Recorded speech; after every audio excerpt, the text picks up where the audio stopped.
pleasure to talk to you about this film. I really enjoyed it so much so that I completely forgot that the 3D was there. It was so immersive. So was that the main challenge, to make it feel as real as possible? Absolutely, and specifically to make the 3D forgettable, not because it's bad, but because you forget that you have glasses on. And bad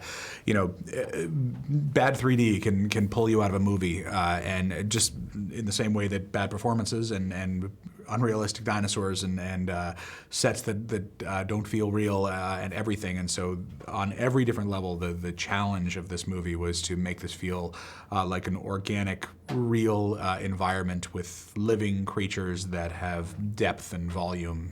Yeah, it felt so real that because the idea of taking it to a theme park kind of theme is quite original as well, taking the story to another level. Tell us a little bit about how the story was written.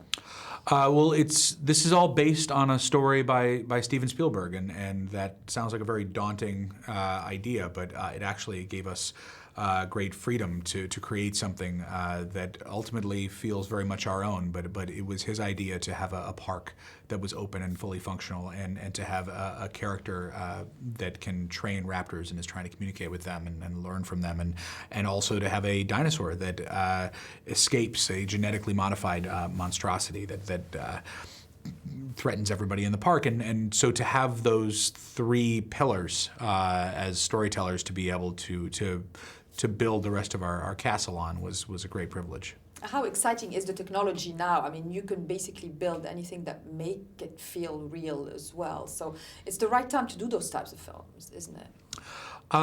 Yeah, absolutely. I mean, I think every year the technology goes even further toward reality, and we have a group of shockingly talented animators who were able to take their love for Jurassic Park and channel it into this movie. We managed to get the best people that ILM has to offer, because when the option to do this movie came up, everybody just jumped on it, because so many of the men and women who work there now are there because of Jurassic Park. And so the result is something that I don't think, even if it has moments that remind us of the first film, it feels very new and pushes forward into a territory that I think we haven't seen yet. No, absolutely, and that is also thanks to the choice of actors as well, who bring a different dimension to the character in this one. How excited is someone like Chris Pratt on a set like Jurassic World?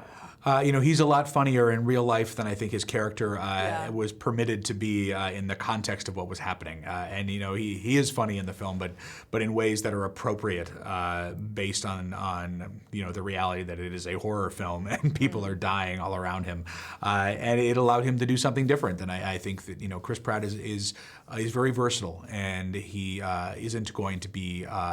It won't be just Chris Pratt in different hats and different costumes in all the movies he'll be in. He'll really be different characters, which is exciting for a movie star of his caliber. Yeah, absolutely, and same for Bryce, who's just such a versatile actress, and she brings to the story something different as well. So why her in particular to play that career woman who seems inflexible but might not be?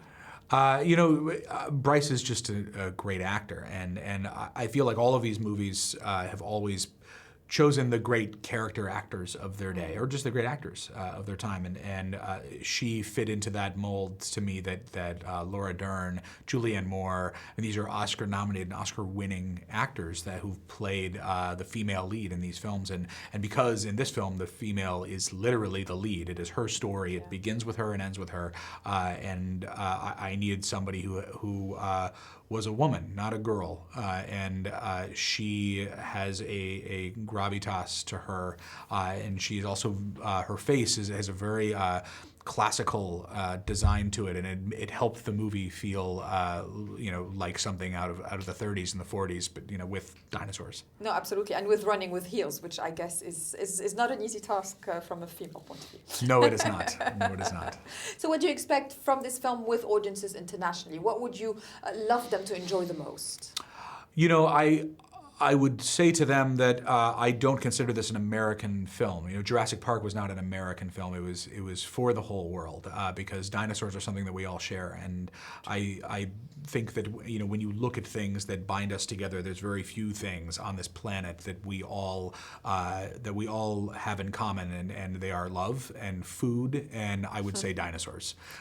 Before any of the things that divide us existed, these animals were on this planet, and I find that to actually be a very exciting idea, that we can all go back to a time before any of us were here and imagine that these creatures shared the planet is kind of as mind-blowing as looking to the stars and wondering what's out there.